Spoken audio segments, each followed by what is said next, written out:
নমস্কার। আমাদের আজকের গল্পের নাম শিবরাম চক্রবর্তীর লেখা গল্প পাক প্রণালীর বিপাক। নামটা শুনে বোঝাই যাচ্ছে যে গল্পটা শুনতে শুনতে আমরা বেশ উৎসাহ বোধ করব গল্পটার হাস্যরস সম্পর্কে। শিবরাম চক্রবর্তীর আরও অনেক ছোট গল্প আমরা ইতিমধ্যেই আমাদের অডিও চ্যানেল তোমাদের গল্প পাঠকে পাঠ করে ফেলেছি। যদি ইচ্ছা হয় সেগুলো একবার শুনবেন, আর তার সঙ্গে আগামী দিনে আপনারা কোন ধরনের গল্প শুনতে চান সেগুলোও আমাদের জানাবেন। আমাদের কোনো ভুল ত্রুটি হলে সেগুলো আমাদের শুধরে দেওয়ার চেষ্টা করবেন। আর যদি এই চ্যানেলে আপনারা নতুন হন তাহলে চ্যানেলটা সাবস্ক্রাইব করবেন আর বেল আইকনটা ক্লিক করে রাখবেন, যাতে করে পরবর্তী যে কোনো গল্প এলেই সেটা আপনারা সবার আগে শুনতে পারেন। তাহলে শুরু হচ্ছে আজকের গল্প পাক প্রণালীর বিপাক। গল্পের সবকটা চরিত্রে আমি হৈমন্তী বন্দ্যোপাধ্যায়। চলুন শুনেননি গল্পটা।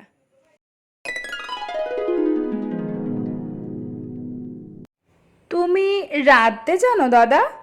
সকালে চা খাওয়ার সময় বিনি জিজ্ঞেস করলো। রাঁধতে জানি নে। কি বলিস? সগর্বে আমি বলি, এক্ষুনি একটা ডিম সেদ্ধ করে তোকে দেখিয়ে দেবো। ডিম তো নিজ গুণেই সেদ্ধ হয়, তার মধ্যে আবার দেখাবার কি আছে? এইটা কি একটা রান্না? হংস ডিম্ব আর পরমহংসরা অন্যের অনায়াসেই স্বয়ং সিদ্ধ হয়ে থাকে, মানি এ কথা। কিন্তু তাই বলে স্টোভ ধরাতে হয় না, স্পিরিট জোগাড় করতে হয় না, তাছাড়া আরো কত ইত্যাদি যোগাযোগ নেই। খুঁটিয়ে খুঁটিয়ে এইসব কথা ওকে জানাতে হয়, তবে আর কি। তাহলে তুমি পারবে। রান্না কিচ্ছু না, তার জোগাড় যন্ত্রটাই আসল। তাই যখন তুমি পারো তখন উনুনে কড়া চাপিয়ে একটু ঘাঁটাঘাঁটি করার যন্ত্রণা আর তেমন কি।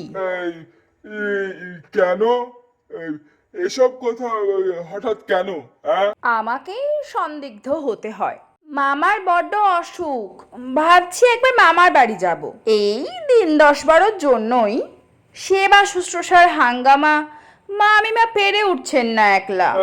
ইয়ে, মামাকে দেখতে যাবে? আর এখানে আমাকে কে দেখে? আয়না রইলো, নিজেই দিন কতক নিজেকে একটু দেখলে না হয়। আর ভাড়ার ঘরে চাল ডাল নুন আটা ময়দা ঘি গুঁড়ো মশলা লঙ্কা সব রইলো, কেবল চিনি বাদে। কোনটা কি চিনতে পারবে নিশ্চয়ই। তাছাড়া একটা পাক প্রণালীও কিনে রেখে গেলাম, ইচ্ছে মতো পাকাবে আর খাবে। হ্যাঁ, কি সর্বনাশ! পাকানোর কথায় আমি কোকিয়ে উঠি। সর্বনাশটা আবার কি? মরুভূমিতে তো পড়নি যে হাহাকার করছো? 10-12 দিন নিজেকে নাইয়ে খাইয়ে টিকিয়ে রাখতে পারবে না? কিসের মানুষ তবে?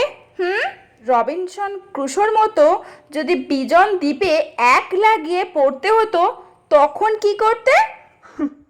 কাঁদতাম, ফুপিয়ে ফুপিয়ে কাঁদতাম। একটা সত্যি কথা বলে ফেলি। অনেক বললাম, অনেক বোঝালাম, অনেক করে কাকুতি মিনতি করলাম। দীর্ঘ 10-12 দিনের জন্য একটি অসহায় অনাথ বালককে একলা এইভাবে পরিত্যাগ করে চলে যাওয়া তার উচিত হচ্ছে না। হয়তো আমিও এক অসুখে পড়তে পারি, মামার চেয়েও ঢের শক্ত অসুখে। নানা দিক থেকে নানা রকম ওর প্রাণে সমবেদনা জাগানোর চেষ্টা করলাম, কিন্তু কোনো ফল হলো না। বিনি চলে গেল। লেখকদেরও পৌরুষ বলে একটা জিনিস থাকে, টের পাওয়া না গেলেও থাকতে পারে এবং অনেক সময় গিয়েও যায় না। রবিনসন ক্রুশোর মতো মহাপুরুষ না হলেও আপাত দৃষ্টিতে তার যতই অপদার্থ মনে হোক, কোনো লেখকের মধ্যে লেখা ছাড়াও সদ্গুণের একটু আধটু ছিটে ফোটা থাকা সম্ভব। এই যেমন আমি, আমার নিজের মধ্যে পৌরুষের কোনো সম্ভাবনা আমি কখনোই সন্দেহ করি, কিন্তু দেখা গেল আছে। মরিয়া হয়ে উঠলে আমি রাঁধতেও পারি এবং রাঁধতামও শেষ পর্যন্ত, যদি না মাঝখানে আছাড়টা আমাকে খেতে হতো। বিনির অন্তর্ধানের পরের দিন সকালেই বিছানা ছেড়ে উঠে এক কাপ চমৎকার করে চা বানিয়েছি। এক জোড়া ডিম সিদ্ধ করতেও দ্বিধা করিনি। অবশেষে সডিম্ব সেই চায়ের পাত্র বিছানায় নিয়ে এসে আরাম করে খেয়ে আবার একবার ঘুম লাগিয়েছি। হজম করতে হলে ঘুমোনো দরকার। উত্তম রূপে পরিপাকের জন্য উত্তম রূপ নিদ্রার প্রয়োজন। আর আমার মতে ঘুমোনোর জন্যই আমাদের খাওয়া। খালি পেটে থাকলে খিদে পায়, আর খিদে পেলে ঘুম পায় না বলেই নেহাত কষ্ট করে দুবেলা কি তিনবেলা কি চারবেলা আমাদের খেতে হয়, তাই না? তারপর 11টার পর ঘুম থেকে উঠে পাক প্রণালীটা হাতে করেছি। স্টোভটা পায়ের কাছেই আছে, ধরাতে যা দেরি। পাক প্রণালীটার পাতা উল্টাচ্ছি। আজ আর বেশি কিছু না, সবচেয়ে সোজাসুজি কিছু রেঁধে সোজাসুজি খেয়ে শুয়ে পড়ব। তারপর ওবেলা রেস্তোরাঁ দেখলেই হবে। তারপর কালকের কথা ও আবার কালকে, এই করেই 10-12 দিন তো তুড়িতে উড়িয়ে দিতে পারবো। বিনিকে আমি দেখিয়ে দিতে চাই, চাই কি নিজেকেও একবার দেখিয়ে দিতে পারি। চোটে মোটে হয়তো পোলাও কালিয়াও রেঁধে ফেলতে পারি এর মধ্যে একদিন। কিছুই আশ্চর্য নয়। পেঁয়াজের স্যুপ রান্নার সহজ প্রণালীটাই সবচেয়ে আমার লাভজয়ী লাগলো। পেঁয়াজের স্যুপ সাহেবী রেস্তোরাঁয় বহুত খেয়েছি, চমৎকার লাগে। তাই না হয় বানিয়ে খাওয়া যাক আজকে। খেতেও ভালো, রাঁধতেও শক্ত নয়, আর যেমন পুষ্টিকর তেমনি উপাদেয়। বইটায় দেখলাম পেঁয়াজের স্যুপকে নামমাত্র খরচায় অল্প পরিশ্রমে প্রস্তুত বিলাসিতার চূড়ান্ত বলে বর্ণনা করা হয়েছে। আমি বিলাসিতার পক্ষপাতী একেবারেই নই, তবু বাধ্য হয়ে আজ একটু বিলাসিতাই করতে হবে। কি আর করা যাবে? আর এই বিলাসিতার সমস্তটা একলাই উপভোগ করতে হবে আমায়, উপায় নেই। আমার রান্নার সৌরভ যে কত দূর যাবে জানি না, তবু কোনো বন্ধু যে গন্ধ পেয়ে আমার পেঁয়াজের ঝোলে ভাগ বসাতে আসবে তা মনে হয় না। সমস্ত শুরুয়াটা চেখে চেখে আর তাড়িয়ে তাড়িয়ে একটুও তাড়াতাড়ি না করে শুরু থেকে শেষ পর্যন্ত শুরুত শুরুত আওয়াজে একাই আমি আত্মসাৎ করতে পারবো। কেউ বাখরা দেওয়ার বা বখরা নেওয়ার নেই। আহ, পাক প্রণালীর নিয়মাবলীর অনুসরণে লাগা গেল। স্টোভটা ধরিয়েছি এবং বিছানা থেকে বেশ কিছুটা দূরে সরিয়ে রেখেছি, পাছে বিছানা টিছানা ওর অনুকরণে চলে যায়। আগুন না ভারী সংক্রামক, সাবধানতা ভালো। প্যানে আন্দাজ মতো জল দাও বলেছে পাক প্রণালী। আন্দাজ মতো জল দিলাম, মানে যত দূর আন্দাজ করতে পারা গেল। জল ফুটতে থাকুক থাকুক, আমার কোনো আপত্তি নেই। আধ সেরটা পেঁয়াজ কুচিয়ে ফেলো, একেবারে কুচি কুচি করে। তথাস্তু। কিন্তু এইটি এর মধ্যে সবচেয়ে শ্রম সাপেক্ষ দেখা যাচ্ছে, এবং একটু বিপজ্জনকও বই কি। পেঁয়াজের সঙ্গে নিজের কড়ি আঙুলটাও কুচিয়ে ফেলেছিলাম আর একটু হলে। আর পেঁয়াজ কুচোতে বসলে কেন জানি না ভারী কান্না পায়। আজই প্রথম এটা দেখতে পাচ্ছি। এমনকি চোখের জলে ভালো দেখতেই পাচ্ছি নে। কোত্থেকে চোখে এত জল আসে আর এমন চোখ জ্বালা করে? যারা মারা গেছেন, মারা দিদিমারা, দিদিমার মায়েরা, মায়ের দিদিমারা সবাই একে একে স্মরণ পথে আসতে থাকেন, ভারী কান্না পায়, আরও চোখ জ্বলে, আর আরও কান্না হাউ হাউ করে ঠেলে আসে। সেই শোকের উজান ঠেলে অবশেষে দিদিমারা পর্যন্ত ভেসে আসে। কান্না আর থামে না, গাল বেয়ে গলা জড়িয়ে তরবিগলিত ধারে বুক ভাসিয়ে দেয়। কান্নার আবেগে আরও কাঁদি, অকারণে কাঁদি। অপ্রস্তুত হয়ে পেঁয়াজ কুচি করি, হাপুস হয়ে কেঁদে নে পেঁয়াজ কুচিয়ে উঠি। উঠে চোখ মুছে প্যানে সেই ফুটন্ত জলে কুচনো পেঁয়াজের জলাঞ্জলি দিই, দিয়ে আবার চোখ মুছি। এমনকি ওই পেঁয়াজের কথা ভেবেও ওদের জন্য চোখে জল আসে আবার। কাঁদতে কাঁদতে বইয়ের পাতা উল্টাই। এইবার কয়েকটা গোল আলু ওর মধ্যে ছুঁড়ে দাও, গোল আলুগুলো খোসা ছাড়ানো হওয়া দরকার। বইয়ে বাতলায় সারা ভাঁড়ার ঘর আতিপাতি করে খুঁজি, কিন্তু খোসা ছাড়ানো গোল আলু একটাও আমার চোখে পড়ে না। প্রত্যেক আলুর গায়ে খোসা লাগানো, অথচ বইয়ে লিখেছে খোসা ছাড়ানো আলুই চাই। তা না হলে অন্য আলু দিয়ে হবে না। কি মুশকিল দেখো দেখি। কি যে করি এখন। সুশীলাদির বাড়িতে ছুটে যাই। সুশীলাদি আবার রান্না বান্নায় ওস্তাদ। আলু পটলদের নারী নক্ষত্র ওর নখাগ্রে। ওদের স্বভাব চরিত্রের সব রহস্য ওর জানা।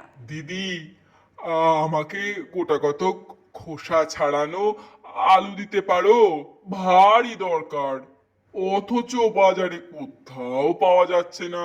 বলতেই সুশীলাদি হাসতে হাসতে ওই আলু রান্নাঘর থেকে আমার হাতে আধ ডজন তুলে দেয়। আমি আর দ্বিরুক্তি না করে দৌড়তে দৌড়তে ফিরে আসি। এসে দেখি সারা প্যান দিব্যি আনন্দে টকবক করছে, গন্ধে ভুরভুর।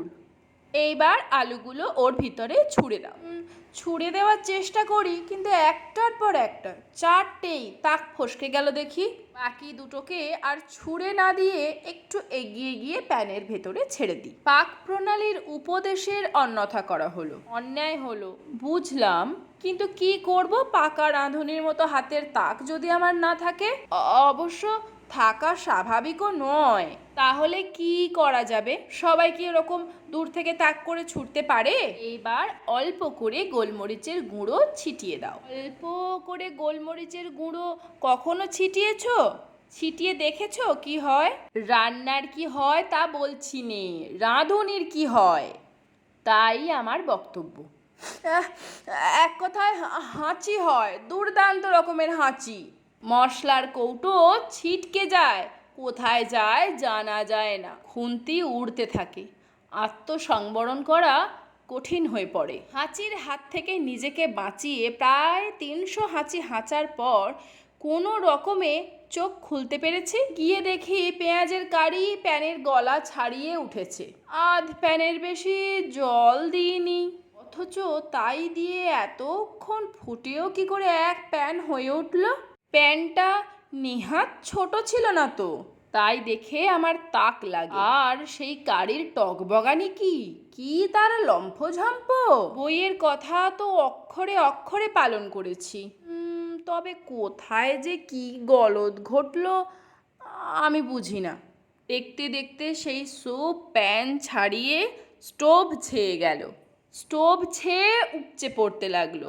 অত উপচেও প্যান ভর্তি কারির কিচ্ছু কমতি দেখা গেল না।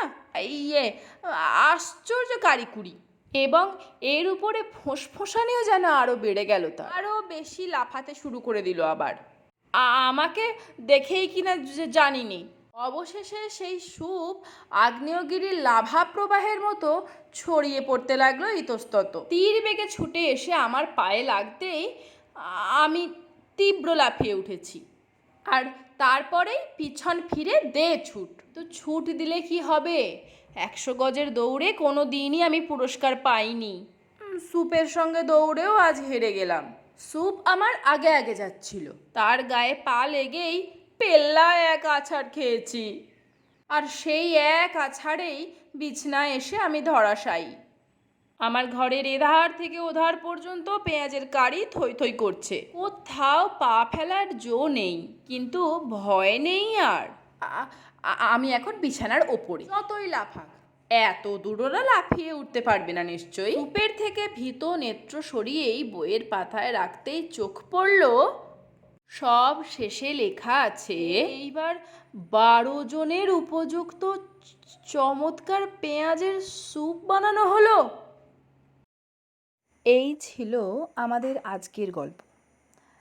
আগামীতে আমরা আবারও একটা নতুন গল্প নিয়ে আসব। ততদিন পর্যন্ত সবাই ভীষণ ভালো থাকবেন, সুস্থ থাকবেন, আর সাহিত্যে থাকবেন অবশ্যই।